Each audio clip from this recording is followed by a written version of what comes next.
Now, in ancient Hindu teaching, the Atman, the soul, the self, is subject to the cosmic process of samsara, infinite incarnations, as well as the burdens of karma. Now, to the Buddha, the idea or concept of the soul itself was an illusion, maya. Instead, he develops the concept of anatta, not self, a byproduct of illusion. The anatta is an amalgamation of what the Buddha calls khandhas. These are a type of cosmic ingredients or physical and psychological elements that make up a human being. No real self, no real Atman, no real soul exists. No Atman, man, says the Buddha. So therefore, no soul or self means no transmigration from body to body. According to the Buddha, at the end of an incarnation or lifetime, via subtle metaphysics, the disembodied karma energy causes the formation of a brand new set of khandhas, or new psychophysiological elements. A new form of being and a new individual is then produced, says the Buddha. Now, the Buddha, also known as the Compassionate One, placed great emphasis upon the pain and misery of human suffering, but says that the cause for this major bummer of suffering is not found in spiritual or moral failings, but like Hinduism, we have to suffer via primordial ignorance, which the Buddha calls avita. We fail to perceive the true nature of things, the true reality.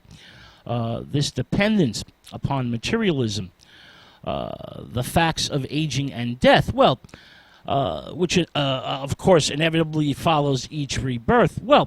This is all linked in a cosmic chain. The chain forms from psychophysical causes that begin with primal avijja, or ignorance. This primal ignorance starts the karmic process in the material world. But, says the Buddha, there's a way to break the chain. The means of release is the Buddhist Eightfold Path. 8 requirements or commandments, if you like, that must be understood, obeyed, and fulfilled. The correct way, the right understanding, the right thought, the right speech, the right bodily action, the right livelihood, the right effort, the right mindfulness, and the right concentration. Now, this Eightfold Path is, of course, elaborated upon in Buddhist teachings. But the goal is nirvana. It's a subtle concept, nirvana, and open to various interpretations. And the inherent obscurity of the Buddhist nature itself makes nirvana a bit of a theological puzzle. The anatta doctrine, Buddha's doctrine, rules out the idea of an inner, essential self. No soul, says the Buddha. But early Buddhist thinkers did conceive of some kind of transcendental self, but either refused to or could not define it, either positively or negatively, one way or another. They couldn't define what the soul was. All definitions are limitations by nature, says the Buddha. So there are different views, a diversity of ideas concerning the concept of the self, what it actually is, or does it even exist? So there's a lot of different theories within Buddhist philosophy. Now, in its ancient original form, humanity could work out their salvation, liberation from samsara and karma. But just like any other religion or spiritual path, over the course of time, other forms, other ideas develop and adapt to meet the spiritual needs of ordinary people. Concept of divine rewards and punishments enter the cycles of samsara and karma, states of punishment and torment. This is known as naraka, which is the Buddhist equivalent of hell. It's also found in Buddhism. This enters the picture here. But since the cycles of reincarnation and the transmigration of souls are involved, the torments, the punishments cannot be everlasting or eternal, since the cycle of rebirth must always continue. Now, in Hinduism, there are many narakas, or hells, and the number varies from 6 to 28, all with many subdivisions. Now, in Buddhism, well, they have as many and as varied narakas, being in Naraka is viewed as one of three negative modes of existence.